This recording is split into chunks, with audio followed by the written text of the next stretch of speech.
In today's roundup of cybersecurity tech news, some topics need a dedicated video, and this is definitely one of them. Are you going to the Winter Olympics in China? Probably not, but if you are, the FBI recommends using a burner phone. Now, this isn't just some offhand suggestion by some low-level ex-FBI agent.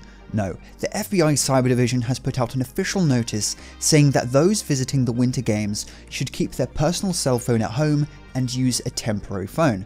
Temporary, i.e. burner phone. The FBI has never suggested using a burner phone before, so if they are now, you can bet they have some pretty good reasons for it. So, Satonic, explain. Well, the Olympics is a very juicy target, one of the juiciest in fact. You've got a lot of very influential and very important people in one place for a whole 2 weeks.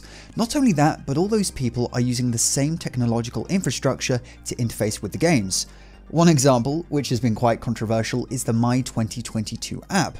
This is an app which all attendees are required to have on their phone during the games. This includes audience members, members of the press, competing athletes, so pretty much everyone is going to be using this one app.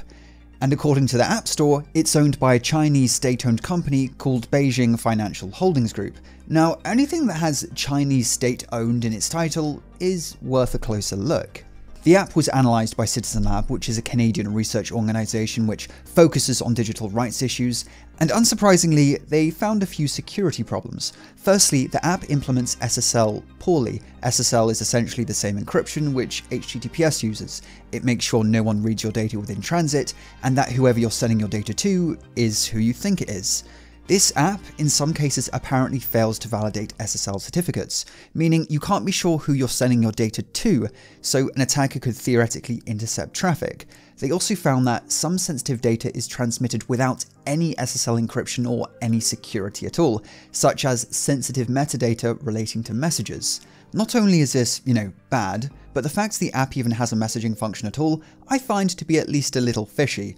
The app is meant to be for managerial stuff like submitting COVID tests, news, baggage tracking. Why do you need to be able to message other attendees from within the app itself? Well, Citizen Lab did some more digging, and they found the messaging function comes packaged with some traditional Chinese state censorship. In their analysis, they discovered a suspicious little file literally called illegalwords.txt, which contains a list of 2,442 keywords generally considered politically sensitive in China. It contains things such as references to Tiananmen Square, which is quite literally a meme at this point. But interestingly, this list seems to be inactive, as in the app contains code functions designed to apply this list towards censorship, although at present these functions do not appear to be called. So, has this app been carefully stuffed with censorship and purposefully weakened as part of some grand government conspiracy to spy on attendees?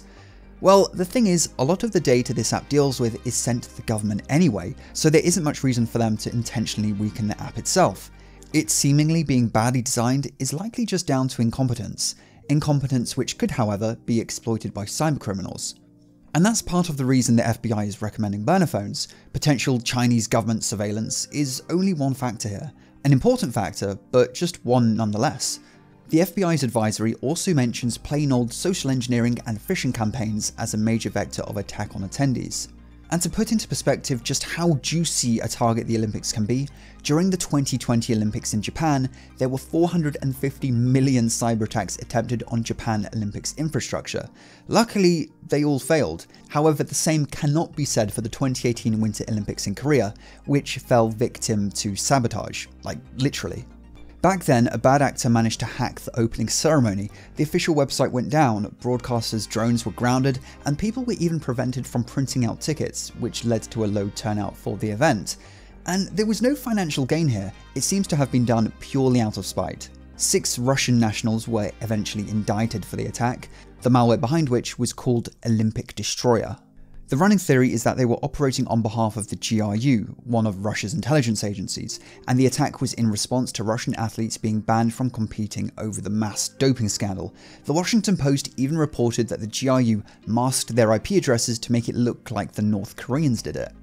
Of course, there will be those that doubt this official narrative, that the Russians were merely being framed or something, and who knows, maybe they were, but either way it doesn't really matter. The point is that the Olympics is already fraught with politics and cyber attacks wherever it's hosted, but given this time it's being hosted in China, and with their poor record on human rights and cybercrime, might want to give it a miss when it comes to taking your personal phone along.